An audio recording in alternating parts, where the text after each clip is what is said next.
किसी गांव के करीब एक जंगल था जिसमें तरह तरह के जानवर और परिंदे रहते थे। अपने परिंदों में एक जादुई तोता भी रहता था जिसका नाम मिट्ठू था। मिट्ठू को लोग बहुत खुशकिस्मत तोता समझते थे क्योंकि वो तोता जहाँ भी चला जाता वहाँ कोई न कोई चमत्कार हो जाता, यानी लोगों के नसीब खुल जाते। गांव का हर शख्स ये चाहता था कि मिट्ठू उनके घर आ जाए तो उनके घर में सुख शांति और दौलत आ जाएगी। मिट्ठू हमेशा बहुत खुश रहता था और अपनी मधुर आवाज में गाने गाता रहता था।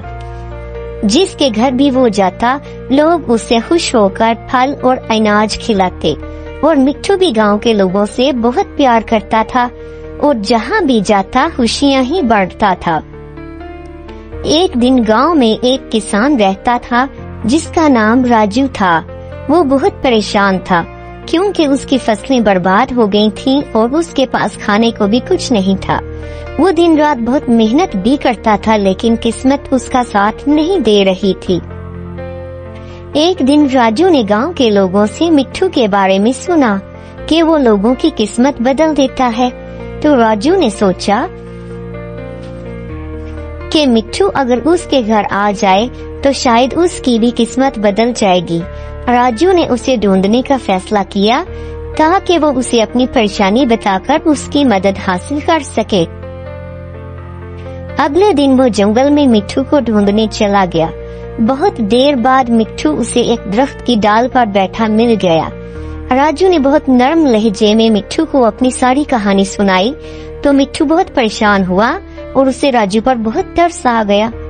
मिट्ठू ने अपनी चोंच में एक चमकता हुआ पत्ता लिया और राजू को देते हुए कहा, ये जादुई पत्ता है, जब तुम इसे अपने खेत में काम करने जाओ तो उसे जमीन में बो देना, ये पत्ता तुम्हारी किस्मत बदल देगा।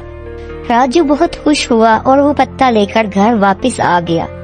अगले दिन जब वो खेतों में काम करने के लिए गया, जैसे ही उसने हल चलाना शुरू किया बारिश भी शुरू हो गई और उसके सभी सूखे हुए खेत हरे भरे हो गए और थोड़ी ही देर में उसकी फसलें लहलहा उठी। राजू की मेहनत सफल हो गई और उसकी किस्मत सच में बदल गई। अब राजू के पास भरपूर अनाज था और वो फिर से खुशहाल जीवन जीने लगा। उसने गांव के लोगों को मिट्ठू और उसके दिए हुए पत्ते के बारे में बताया। सभी लोग मिट्ठू की रहमदिली को सराहने लगे और उससे और भी ज्यादा प्यार करने लगे। लेकिन मिट्ठू ने राजू से एक बात कही थी कि ये पत्ता तुम्हारी मेहनत की वजह से ही काम करेगा।